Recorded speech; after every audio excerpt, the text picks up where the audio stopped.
జనసేన అధినేత power star Pawan Kalyan ఓసారి ఆత్మహత్య చేసుకోవాలని ప్రయత్నించిన సంగతి తెలుసా? చదువుకునే రోజుల్లో ఆయన నిజంగానే చనిపోవాలని ప్రయత్నించాడట.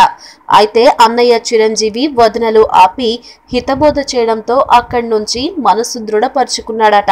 రీసెంట్ గా ఓ మ్యాగజైన్ కు ఇచ్చిన ఇంటర్వ్యూలో పవన్ ఈ సంగతులను చెప్పాడు.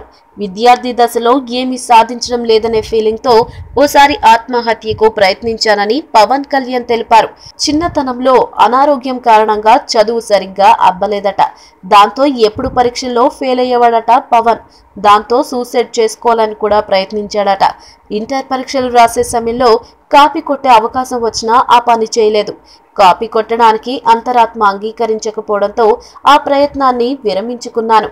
వచ్చింది రాసి బయటకు వచ్చేయడంతో యథావిధిగా ఫెయిల్ అయ్యాను. ఫెయిల్ అవ్వడం కొత్త కాదు కనుక పట్టించుకోలేదు. మరోసారి ప్రయత్నించినా పాస్ కాలేకపోయాను. దాంతో మానసికంగా బాధపడ్డాను. యుక్త వయసులో నా తోటి వారందరూ చదువులోనూ క్రీడల్లోనూ రాణిస్తుంటే చూసి బాధగా ఉండేది. పేపర్లో చూస్తే సచిన్ టెండూల్కర్, విశ్వనాథ్ లాంటి వారు చిన్న వయసులోనే అద్భుతమైన ప్రతిభను చూపిస్తున్నారనే వార్తలు కనబడేవి. నాకే ఎందుకలా అవుతుందని, నేను ఏమీ సాధించలేకపోతున్నాను అనే నిస్పృహ వెంటాడేది. దాంతో మానసికంగా కుంగిపోయానని పవన్ కళ్యాణ్ తన బాధలను పంచుకున్నారు. ఒత్తిడితో ఆత్మహత్యకు ప్రయత్నించాలని చెప్పారు. పవన్ ఆత్మహత్యకు ట్రై చేయగా ఇంట్లో వాళ్లు చూసి కాపాడారట. అన్నయ్య చిరంజీవి, వదిన సురేఖ మానసిక స్థైర్యాన్ని నింపారని పవన్ చెప్పాడు. డిగ్రీలు చదివితేనే చదువు కాదు, నువ్వు చదివినా చదవకపోయినా మేం నిన్ను ప్రేమిస్తూనే ఉంటాం. జీవితంలో స్పష్టత ముఖ్యం.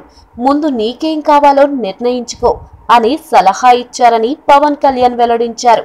జానీ తర్వాత సినిమాలు మానేద్దామనుకున్నాను, కానీ ఆ తర్వాత 22 సినిమాలు చేశాను అని పవన్ కళ్యాణ్ చెప్పారు. ఈ వీడియో మీకు నచ్చినట్లయితే సబ్స్క్రైబ్ చేయండి. ఫిలిమి స్టార్స్ బోలెడంత న్యూస్ బోల్డ్ గా.